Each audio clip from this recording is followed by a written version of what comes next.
ये है आपका बिजनेस, ध्यान से समझना, सब कंसंट्रेट करना। ये है आपका बिजनेस, ठीक है, और ये है आपका एनवायरमेंट, बिजनेस का एनवायरमेंट। तो ये बिजनेस है, ये बिजनेस का एनवायरमेंट, ठीक है, ऐसे हम शो कर रहे हैं।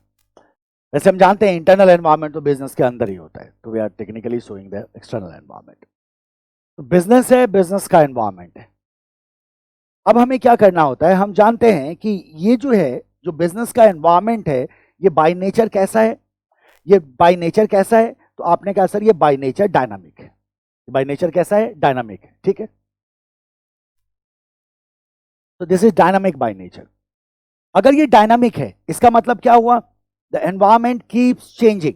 एनवायरमेंट क्या होता है, कॉन्टिन्यूअस बेसिस पे बदलता रहता है। सो एनवायरमेंट कीप्स चेंजिंग, ये क्या होता है, बदलता रहता है। एनवायरमेंट कैसा है, डायनामिक है, और डायनामिक की वजह से क्या होता है, ये बदलता रहता है। और ये जो बदलता रहता है, इसी की वजह से क्या क्रिएट होती है, जिसके बारे में हम लगातार बात कर रहे हैं, तो हम कहते हैं सर अनसर्टेनिटी। क्या क्रिएट होती है, अनसर्टेनिटी क्रिएट होती है, जहां हमें नहीं पता होता कि ये जो बदलाव है ये मेरे लिए पॉजिटिव है, नेगेटिव है, या मैं इससे इनडिफरेंट हूं। ऐसा भी हो सकता है कि ये बदलाव हम पे असर ना करे, दिस इज ऑल्सो पॉसिबल। जैसे देखो टेक्नोलॉजी में बदलाव आया, एंड्रॉयड आया। एंड्रॉयड आया तो जितनी भी टेलीकॉम की कंपनी थी, सबको एंड्रॉयड पे शिफ्ट होना पड़ा ना। लेकिन क्या आईफोन शिफ्ट हुआ, नहीं। क्यों नहीं शिफ्ट हुआ, तो आईफोन ने देखा कि मुझे इसको रिस्पॉन्ड करने की जरूरत नहीं है, ये जो टेक्नोलॉजिकल डेवलपमेंट है ये मेरी सेहत पे असर नहीं डालेगा, वो शिफ्ट नहीं हुआ। और मजबूरन जितने भी ऐप थे जो एंड्रॉयड बेस्ड ऐप थे, उन सबको मजबूरन आईफोन पे iOS बेस्ड ऐप भी क्या करना पड़ा, बनाना पड़ा। मतलब उनकी मजबूरी हो गई, क्योंकि चूंकि एप्पल इतना स्ट्रांग पोजीशन था उसका, उसने कहा कि मैं इस एनवायरमेंटल डेवलपमेंट को रिस्पॉन्ड नहीं करूंगा। तो वो भी हो सकता है, तो but ultimately it is uncertainty. तो जब ये चेंज होता है, ठीक है, तो बिजनेस पे प्रेशर आएगा, बिजनेस पे प्रेशर आएगा, और बिजनेस को इसके अकॉर्डिंग क्या होना होगा, चेंज होना होगा। अब जैसे मान लो पैंडेमिक आया, तो पैंडेमिक के बाद जितनी भी कंपनी थी जो ऑनलाइन ऑपरेट नहीं कर रही थी, तो सारी कंपनी मजबूर हो गई ऑनलाइन ऑपरेट करने के लिए, और जो ऑनलाइन ऑपरेट नहीं कर पाए उनका भारी नुकसान हुआ या वो वैनिश हो गए। तो दिस विल हैपन, क्योंकि एनवायरमेंट आपके हिसाब से नहीं चलेगा, आपको एनवायरमेंट के हिसाब से चलना होगा। तो हमें हमारी स्ट्रेटेजिक मैनेजमेंट में एक रिस्पॉन्सिबिलिटी होती है।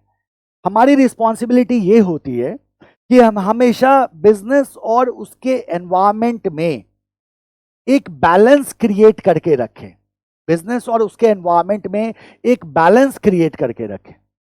दूसरे शब्दों में कहते हैं, इसका मतलब यह हुआ कि जैसे जैसे एनवायरमेंट में चेंज होगा, वैसे वैसे हम अपने बिजनेस को क्या करते जाएंगे, चेंज करते जाएंगे, ताकि बिजनेस में और एनवायरमेंट में हमेशा एक बैलेंस बना रहे, और ऐसा ना हो कि एनवायरमेंट चेंज हो जाए और हम चेंज ना हो, क्योंकि अगर ऐसा हुआ तो हम क्या हो जाएंगे, कोलैप्स हो जाएंगे। बैलेंस क्रिएट करना होगा, इसमें बिजनेस में और उसके एनवायरमेंट में, बिजनेस और उसके एनवायरमेंट में एक फिट क्रिएट करना होगा। फिट का मतलब क्या हुआ, फिट का मतलब हुआ कि जैसे जैसे एनवायरमेंट बदलेगा वैसे वैसे बिजनेस भी क्या होगा, बदलेगा। तो बिजनेस और एनवायरमेंट में क्या करना होगा, एक फिट क्रिएट करना होगा, क्या करना होगा, एक बैलेंस क्रिएट करना होगा। बिजनेस एंड एनवायरमेंट में एक मैच क्रिएट करना होगा। तो फिट, मैच, बैलेंस, तीनों का क्या है, एक ही मतलब है। बिजनेस को अलाइन करना होगा किसके साथ, एनवायरमेंट के साथ। तो बिजनेस एंड एनवायरमेंट में क्या क्रिएट करनी होगी, अलाइनमेंट क्रिएट करनी होगी। तो बैलेंस लिखा हो, फिट लिखा हो, मैच लिखा हो, अलाइनमेंट लिखा हो, सबका एक ही मतलब है कि हमें बिजनेस को एडजस्ट करना होगा as per the environment in which we are operating, ठीक है। Now this is the responsibility what we have to play, और यही रीजन है कि हमने एनवायरमेंट को एनालाइज करने को शुरू से एम्फसाइज किया, क्योंकि एनवायरमेंट को एनालाइज करेंगे then we will come to know about the changes in environment, and accordingly we will change our business, ताकि बिजनेस और एनवायरमेंट में हमेशा एक मैच, एक बैलेंस, एक अलाइनमेंट क्या हो, बरकरार हो, और हम कभी भी आउट ऑफ डेट ना हो जाए, आउटडेटेड बिजनेस हम ना बने और हम कोलैप्स ना करें, ठीक है। अब जरा सोचो इसका मतलब क्या हुआ।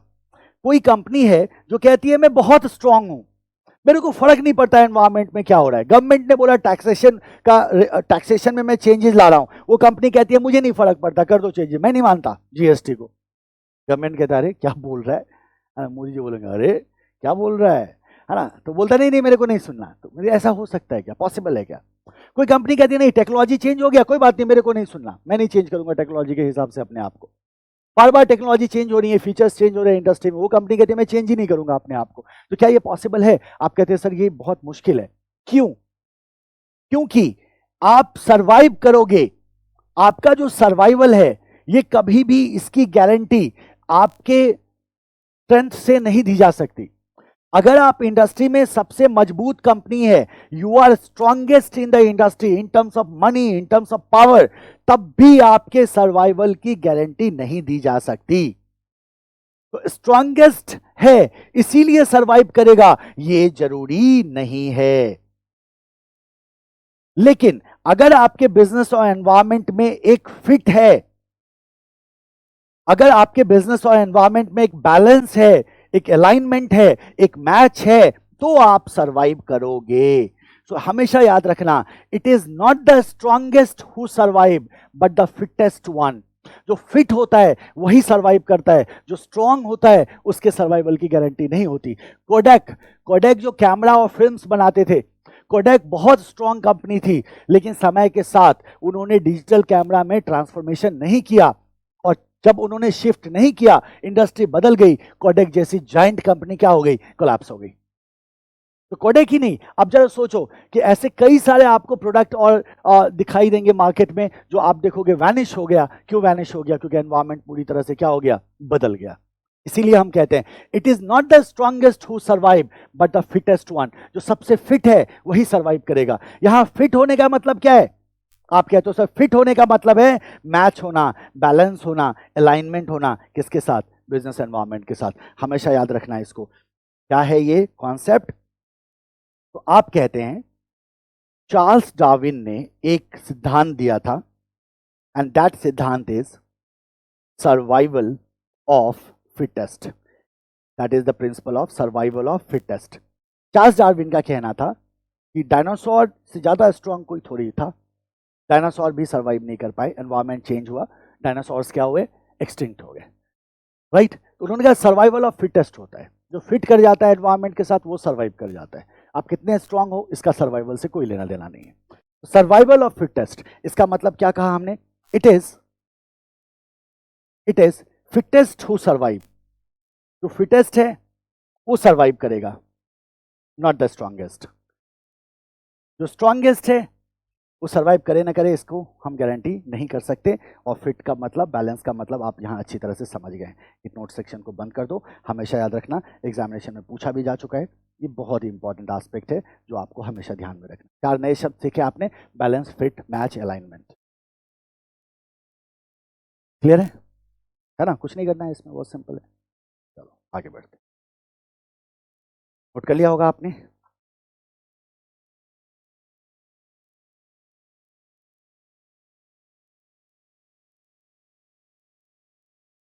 It is fittest to survive, not the strongest.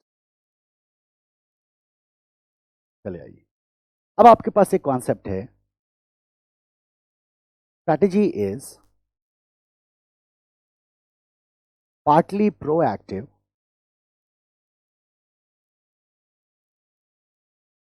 partly reactive.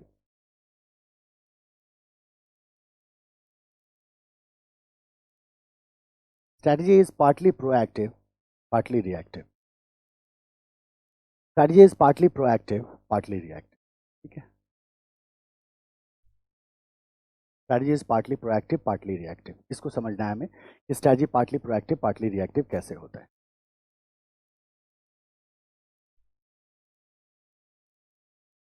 लिख लिया होगा सबने? आ जाइए, एक नोट सेक्शन लगाना। पहले भी डिस्कस कर चुके हैं इस कॉन्सेप्ट को हम।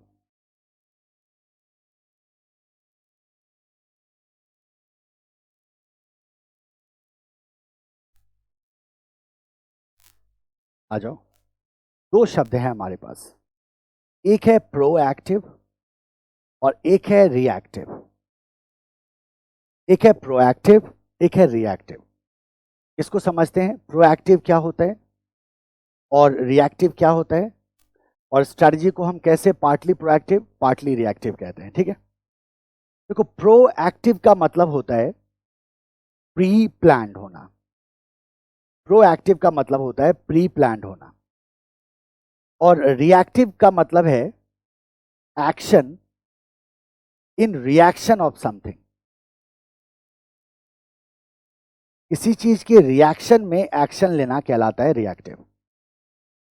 Action in reaction of something, किसी चीज की रिएक्शन में एक्शन लेना कहलाता है रिएक्टिव, और प्री प्लान्ड होना कहलाता है प्रोएक्टिव।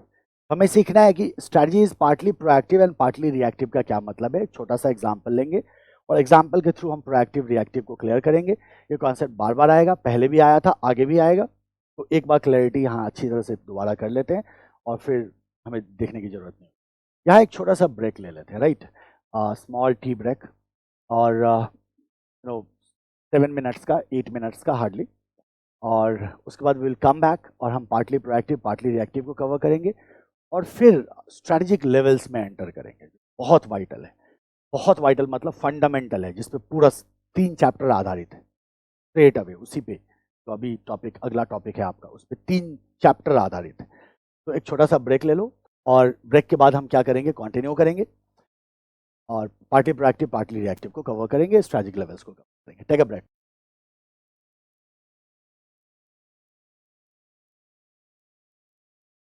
Okay, welcome back. चलिए देखते हैं प्रोएक्टिव एंड रिएक्टिव होने का क्या मतलब होता है और हमें क्या होना चाहिए, प्रोएक्टिव होना चाहिए, रिएक्टिव होना चाहिए। क्या होना चाहिए ये तो हमें पता है, और प्रोएक्टिव एंड रिएक्टिव का क्या मतलब होता है ये भी हम जानते हैं, ठीक है ना। बस थोड़ा सा क्या करना है, उसे इलैबोरेट करना है, राइट। चलो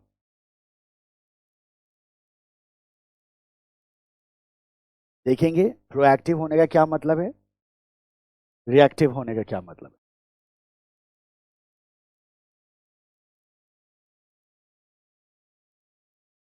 ठीक है, कंटिन्यू करें।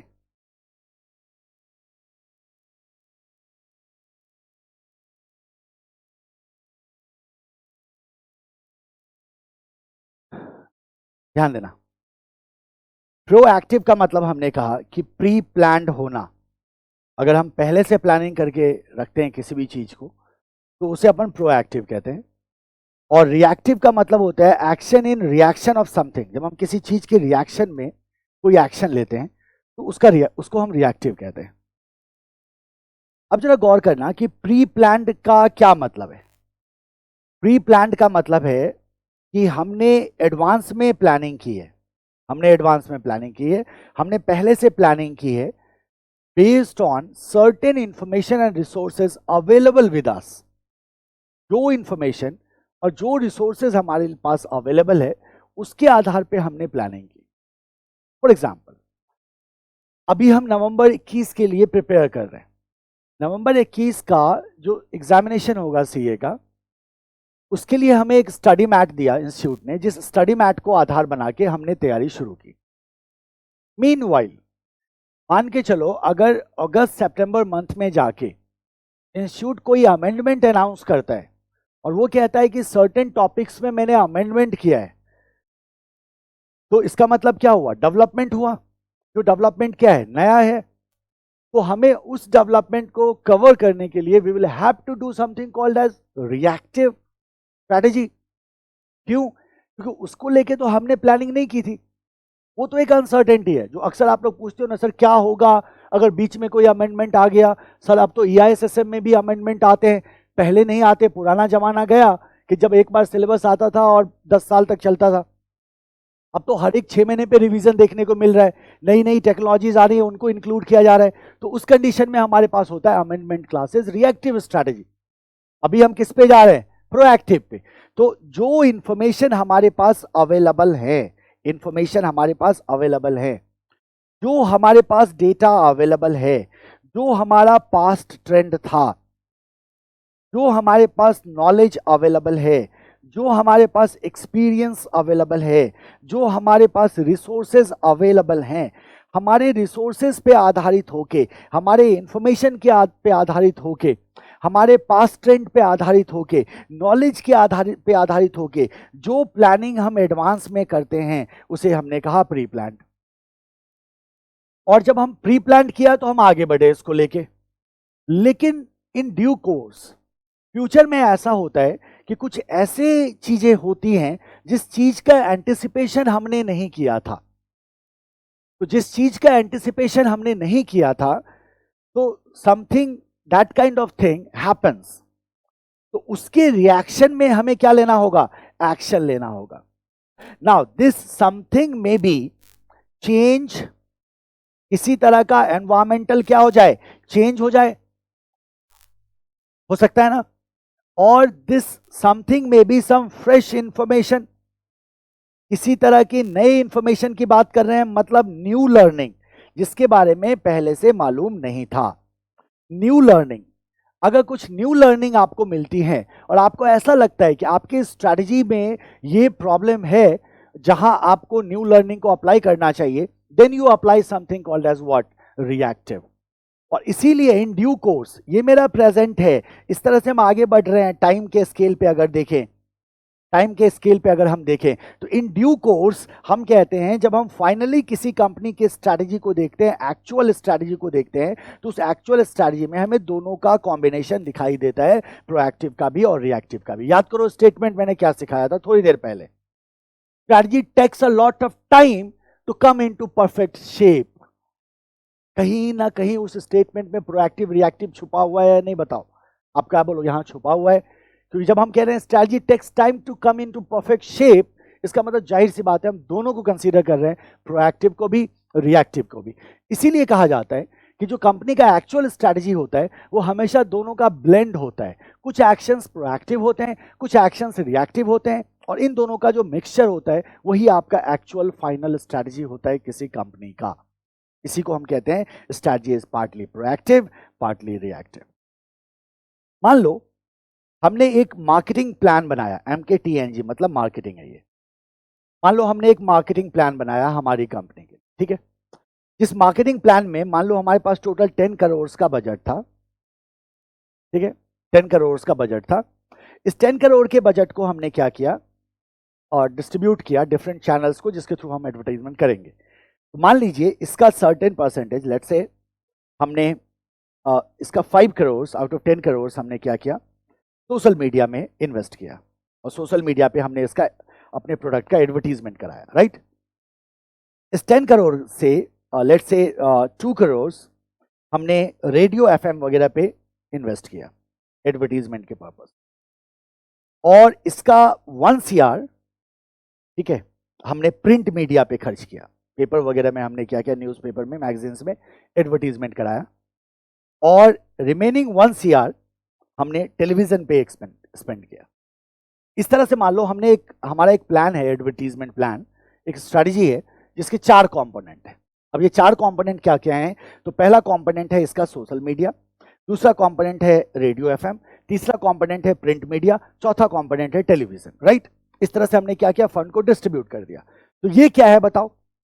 इसका मतलब जो हमारे पास रिसोर्स था 10 करोड़ का, जो हमारे पास प्रीवियस इंफॉर्मेशन अवेलेबल थी कि किस मीडिया से मेरे को ज्यादा सेल हो सकती है, उसके आधार पे हमने क्या किया? अलोकेशन कर दिया फंड का। हमने अपनी प्लानिंग को पूरी कर ली। तो ये पूरी तरह से क्या है? तो आप कहते हैं सर ये प्री प्लान्ड है आपका, तो ये क्या होगा? प्रोएक्टिव होगा। ये कैसा एक्शन है मेरा? प्रोएक्टिव है। अब हमने क्या किया? इसको इंप्लीमेंट किया। जब हमने इसको इंप्लीमेंट किया, after some time we evaluated our strategy, और जब हमने अपने स्ट्रैटेजी को इवैल्यूएट किया, तो हम कहते हैं यहां हमें यह देखने को मिलता है कि जो हमारा टोटल रेवेन्यू था, उस टोटल रेवेन्यू का, जो रेवेन्यू हमने जनरेट किया, उस रेवेन्यू का 50% जो है वो हमें आ रहा है सोशल मीडिया के थ्रू। रेवेन्यू का 50% कहां से आ रहा है? सोशल मीडिया के थ्रू आ रहा है। हमारे टोटल रेवेन्यू का 20%, ठीक है, 20% आ रहा है रेडियो FM से, ठीक है। हमारे टोटल रेवेन्यू का 20%, या इसको कर दो इसको 30% कर दो, इसको 20% कर दो। 20% आ रहा है कहां से? टेलीविजन से, ठीक है। और हमारे टोटल रेवेन्यू का 0% आ रहा है कहां से? प्रिंट मीडिया से। अब मुझे एक बात बताओ कि आपने एक प्लान डेवलप किया था जहां आपके प्लान के 4 कंपोनेंट थे, 4 स्ट्रेटजी, 4 फीचर्स थे। ऐसे सोचो, पहला फीचर आपने सोशल मीडिया को बनाया, दूसरा रेडियो एफएम को, तीसरा प्रिंट मीडिया को, चौथा टेलीविजन को, और आपने इसको इंप्लीमेंट कर दिया। जब आपने इसको इंप्लीमेंट कर दिया तो फर्स्ट क्वार्टर में आपने क्या किया? रिजल्ट को इवैल्यूएट किया कि कहां से रेवेन्यू मेरे को मिल रहा है, कौन सा एडवर्टीजमेंट सक्सेसफुल है। तो आपने ये पाया कि 50% रेवेन्यू आपका सोशल मीडिया से आ रहा है, 30% रेवेन्यू आपका टेलीविजन रेडियो एफएम से आ रहा है, 20% आपका टेलीविजन से आ रहा है, प्रिंट मीडिया से कोई रेवेन्यू नहीं हो रहा है। मतलब प्रिंट मीडिया में जो हम एडवर्टीजमेंट कर रहे हैं उसके अगेंस्ट हमारे को कोई सेल नहीं हो रही है, राइट। आपको नहीं लगता है कि आपने जो प्री प्लान किया था वो अब इस न्यू लर्निंग, ये न्यू लर्निंग क्या है? आपकी नई फाइंडिंग्स हैं जो आपने इंप्लीमेंट करने के बाद सीखा। और न्यू लर्निंग ये है कि प्रिंट मीडिया में इन्वेस्ट करना पूरी तरह से क्या है? बेवकूफी है। क्यों? क्योंकि यहां से हमें आउटपुट नहीं मिल रहा है। इसी को मैं ऐसे कहते हैं कि आपके 4 फीचर में से एक फीचर जो है that hits a stone wall, मतलब दीवार से टकरा रहा है, सॉर्ट ऑफ। बोलने में, लिखने में हम इसको यूज करेंगे, इसीलिए मैं बोल रहा हूं। It hits a stone wall, मतलब this particular feature is not effective at all, ये हमारे लिए प्रोडक्टिव नहीं है। तो क्या अब आप ऐसा नहीं करोगे? क्या आप ऐसा नहीं करोगे? क्या आप इस फीचर को अबेंडन करोगे, छोड़ दोगे? क्या बोलोगे? हाँ। आप बोलोगे जो मेरा प्लान्ड स्ट्रैटेजी था, उस प्लान्ड स्ट्रैटेजी में से एक कंपोनेंट को अपन क्या करने जा रहे हैं? अबेंडन करने जा रहे हैं, इसको पूरी तरह से हटाने जा रहे हैं। क्यों हटाएंगे हम इसलिए हटाएंगे क्योंकि हमें पता है कि ये फीचर मेरा इफेक्टिव नहीं है, ठीक है। तो हमने क्या किया? इसको अबेंडन किया, और ये जो रिसोर्स था मेरा जो यहां स्टक हो रखा था, इस रिसोर्स को हमें ट्रांसफर करना होगा कि सॉरी, हम टीवी को नहीं, प्रिंट मीडिया को अबेंडन करेंगे। एक्सट्रीमली सॉरी, है ना। हम किसको अबेंडन कर रहे हैं? यहाँ प्रिंट मीडिया को हम क्या कर रहे हैं? अबेंडन कर रहे हैं। तो हमने इसको क्या कर दिया? अबेंडन किया, मतलब छोड़ दिया। और ये जो हमारा फंड था, इस फंड को हमने क्या किया? ट्रांसफर कर दिया किसको? टेलीविजन में, क्योंकि टेलीविजन से हमें रेवेन्यू आ रहा है कितना? 20%, राइट। सो अब जब आपका जो नया स्ट्रैटेजी बन के तैयार होगा, उसमें से एक फीचर गायब होगा, ठीक है, और रिसोर्सेज का क्या होगा? रीअलोकेशन होगा। तो ये जो कुछ भी आप कर रहे हैं, ये आपका क्या है? रिएक्टिव है। ये आपका क्या है? रिएक्टिव है, जहां आप एक फीचर को छोड़ते हैं और फंड को क्या कर देंगे? मूव कर देंगे टुवर्ड्स अनदर फीचर। यही है basically partly proactive partly reactive का कॉन्सेप्ट। तो आपकी पूरी स्ट्रैटेजी बेकार हो जाए, ऐसा नहीं होता। स्ट्रैटेजी के सर्टेन फीचर्स बेकार होते हैं जिन्हें हमें अबेंडन करना होता है, छोड़ना होता है, एलिमिनेट करना होता है। और कुछ फीचर्स में हम क्या कर सकते हैं? किसी तरह का एडजस्टमेंट कर सकते हैं, किसी तरह का चेंज कर सकते हैं। इसी को कहते हैं strategy is partly proactive partly reactive. Clear है? कोई डाउट नहीं होना चाहिए, ठीक है।